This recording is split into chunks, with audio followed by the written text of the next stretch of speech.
Hello friends, RJ educational channel में आपका स्वागत है दोस्तों। आइए आज हम संविधान के एक बहुत ही महत्वपूर्ण टॉपिक की चर्चा करने जा रहे हैं, अनुसूचियाँ। वास्तव में देखी जाए दोस्तों तो मूल संविधान जो हमारा था उसमें केवल 8 अनुसूचियाँ थी, लेकिन इसको बाद में संशोधन के माध्यम से 4 अनुसूचियों को इसमें और जोड़ा गया और अब इसकी संख्या पूरी टोटल 12 अनुसूचियाँ हैं। टोटल कितनी हैं? पहले 8 थी मूल संविधान में और इसमें 4 और संशोधित होकर जुड़ी तो ये हो गई 12। टोटल कितनी अनुसूचियां हैं इस समय भारतीय संविधान में? तो टोटल 12 अनुसूचियां हैं दोस्तों। काफ़ी इन अनुसूचियों का महत्व है, तो आइए दोस्तों देखते हैं कि इन अनुसूचियों में, इन 12 अनुसूचियों में है क्या। तो सबसे पहली अनुसूची की बात करते हैं। सबसे पहली अनुसूची दोस्तों है हमारी, पहली अनुसूची में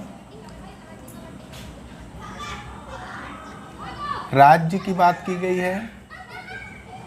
देश, राज्य, केंद्र शासित प्रदेश। तो इसमें दोस्तों पहली अनुसूची में राज्य के बारे में, केंद्र के बारे में और केंद्र शासित प्रदेशों के बारे में जो लिस्टिंग की गई है इनके बारे में बताया गया है। ठीक है, यानी कि सब मिला जुला के इनके बारे में एक जानकारी दी गई है। चाहे वो इंडियन व्यक्ति हो, चाहे वो बाहर का व्यक्ति हो, वह बहुत आसानी से जो है इन चीज़ों को जान सकता है सरल रूप से। ठीक है, जैसे एक पुस्तक होती है, उस पुस्तक में शुरू में एक विवरणिका होती है और उस विवरणिका में पूरे किताब का जो है विवरण दिया होता है। सेम वही चीज़ दोस्तों यहाँ पे है। तो पहली अनुसूची में यही चीज़ें दी गई हैं हमारी। ठीक है, देश के बारे में, राज्य क्षेत्र के बारे में, ठीक है, केंद्र शासित प्रदेशों के बारे में एक जानकारी दी गई है। नेक्स्ट है हमारा दोस्तों, इसमें क्या है? इसमें वेतन, भत्ता, पेंशन। जो हमारी द्वितीय अनुसूची है, यानी कि द्वितीय शेड्यूल जो है, उसमें क्या किया गया है? उसमें दोस्तों वेतन भत्ते की बात की गई है, पेंशन की बात करी गई है। काफ़ी बहुत ध्यान से सुनिएगा दोस्तों, वेतन की बात की गई है। ठीक है, अब किसके वेतन की बात की गई है? उन लोगों की बात की गई है जो हमारे देश में उच्च पदों पर आसीन है। आम लोगों की बात नहीं की जा रही, उच्च पदों पर आसीन, जैसे आपके राष्ट्रपति हो गए, राज्यपाल हो गए, उच्चतम न्यायालय के मुख्य न्यायाधीश हो गए, उच्च न्यायालय के न्यायाधीश हो गए, लोकसभा के सभापति हो गए, अध्यक्ष हो गए, राज्यसभा के सभापति हो गए। इन लोगों का वेतन भत्ते की चर्चा इस अनुसूची में की गई है। नेक्स्ट आते हैं दोस्तों, तीसरी अनुसूची की बात करते हैं।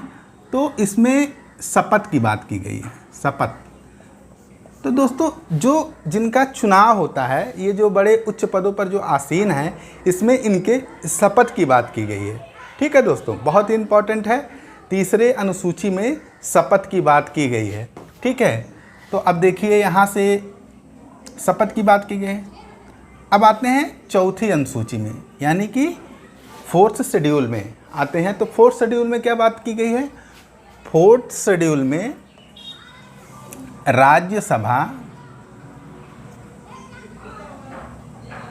राज्यसभा में जो चुनकर या मनोनीत होके आते हैं, ठीक है। जैसे किसी भी ये नहीं है कि चाहे जितने किसी भी राज्य से चुन के लोग चले आते हैं, एक फिक्स सीट होती है, वहाँ से जो है लोग आते हैं। ठीक है, और कुछ अधिकार राष्ट्रपति को दिए गए हैं, जैसे 12 राष्ट्रपति नियुक्त कर सकता है 12 सदस्यों को। तो इसमें दोस्तों राज्यसभा में सदस्यों के नियुक्ति की बात की गई है जो चुन के आते हैं। ठीक है, 5वें में आइए, तो 5वें में शेड्यूल कास्ट और शेड्यूल ट्राइब कास्ट की बात की गई है। इनके प्रशासन की बात करी गई इसमें। ठीक है, प्रशासन के। अब दोस्तों शेड्यूल कास्ट और SC ST ये चीज़ें होती क्या हैं? शेड्यूल कास्ट क्या होता है दोस्तों? शेड्यूल कास्ट आप जान रहे हैं, जब भारत हमारा आज़ाद हुआ तो इन अनुसूची में जो है शेड्यूल कास्ट को रखा गया जो बेहद ही विपन्न थे और दलित कहे जाते थे। ठीक है दोस्तों, इनको जो है इस सूची में रखा गया। इनकी रहन सहन वेशभूषा पूरी बिल्कुल हमारी तरह से है, ये नहीं है यह किसी भी रूप से अलग है, केवल आर्थिक रूप से क्या है, ये कमज़ोर हैं। लेकिन दोस्तों शेड्यूल ट्राइब जिसको कहते हैं अनुसूचित जनजाति, ये दोस्तों वास्तव में हमसे थोड़े से अलग होते हैं। इनका रहन सहन, इनकी संस्कृति, ठीक है, ये हमसे थोड़ी सी अलग होती है। ठीक है, इनकी अपनी एक कल्चर होता है, ठीक है, जिसके कारण ये इनको एक अलग पहचान मिली हुई है। ठीक है दोस्तों, तो इनके प्रशासन की बात यहाँ पे की गई है 5वीं अनुसूची में। 6वीं अनुसूची की बात करते हैं तो 6वीं अनुसूची में दोस्तों यहाँ पे ये एसटी जो जनजाति हैं, ठीक है, इनकी चर्चा की गई है। एसटी की चर्चा की गई है, यानी कि अनुसूचित जनजाति की चर्चा की गई है। और यहाँ पे किन लोगों के प्रशासन की बात की गई है, यहाँ पे जो पूर्वोत्तर राज्य हैं, जैसे पूर्वोत्तर राज्य में जैसे आपका असम है, असम, मेघालय, त्रिपुरा, असम, मेघालय, त्रिपुरा और मिज़ोरम, ये 4 जो राज्य हैं दोस्तों, पूर्वोत्तर राज्य हैं, इनके प्रशासन की बात की गई है। ठीक है, मतलब इनकी बात करता है ये। ठीक है, यहाँ के शेड्यूल ट्राइब की बात की गई है। ठीक, इसके बाद 7वीं अनुसूची में हम आते हैं। 7वीं अनुसूची, 7 शेड्यूल, ये क्या है?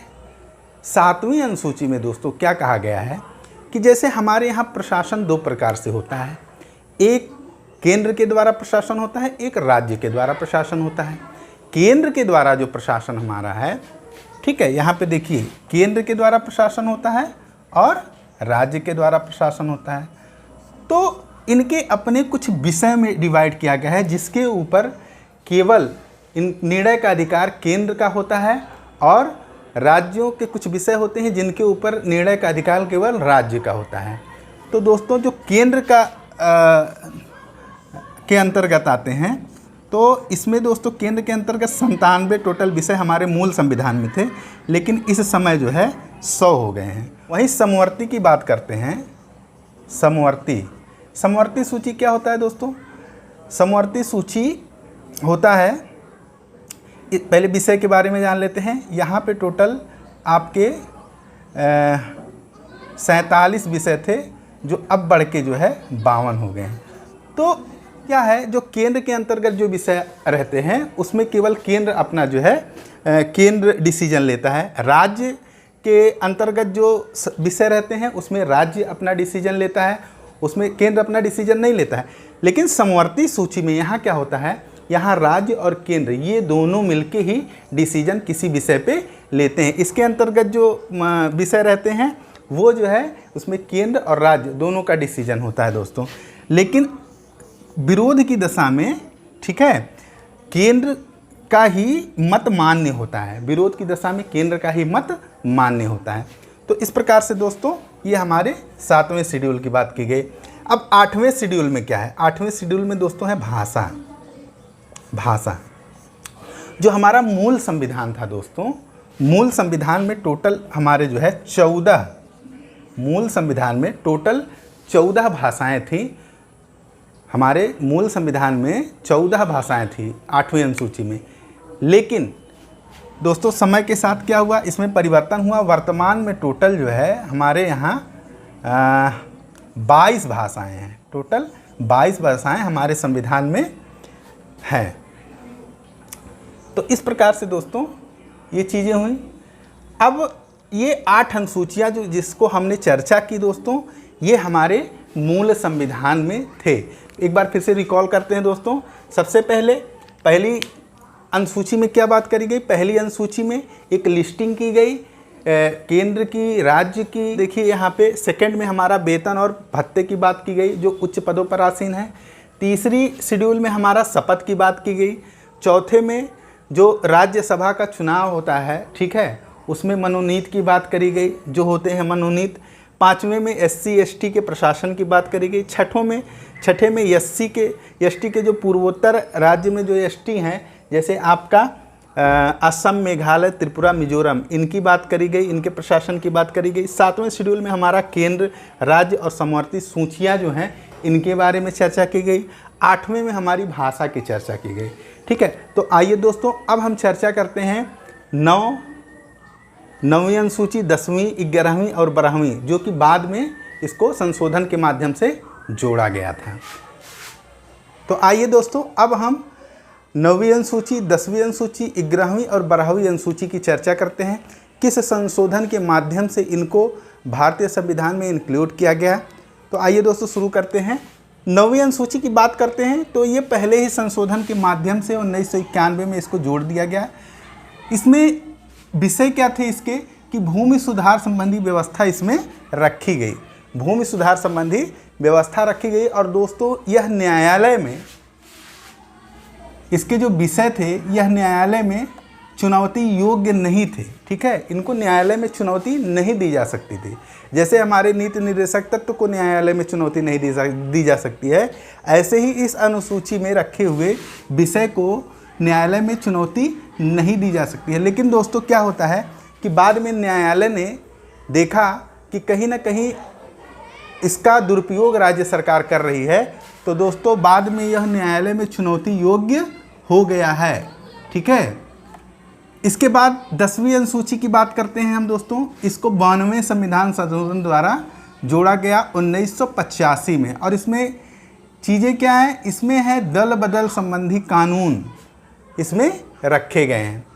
11वीं अनुसूची की बात करते हैं। इसको दोस्तों 1992-93 में 73वें संविधान संशोधन द्वारा जोड़ा गया और इसमें पंचायती व्यवस्था का प्रावधान है। ये दोस्तों प्रश्न यहाँ से पूछता है, पंचायती व्यवस्था का प्रावधान है।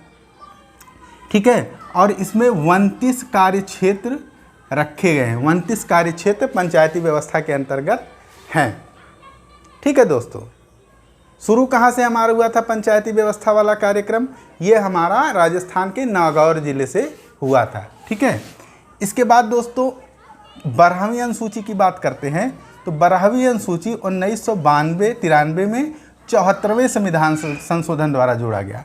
और इसमें व्यवस्था क्या है, नगर प्रशासन की व्यवस्था है। नगर प्रशासन के बारे में इसमें चर्चा की गई है और इसमें कुल 18 कार्य क्षेत्र नगर प्रशासन के अंतर्गत आते हैं।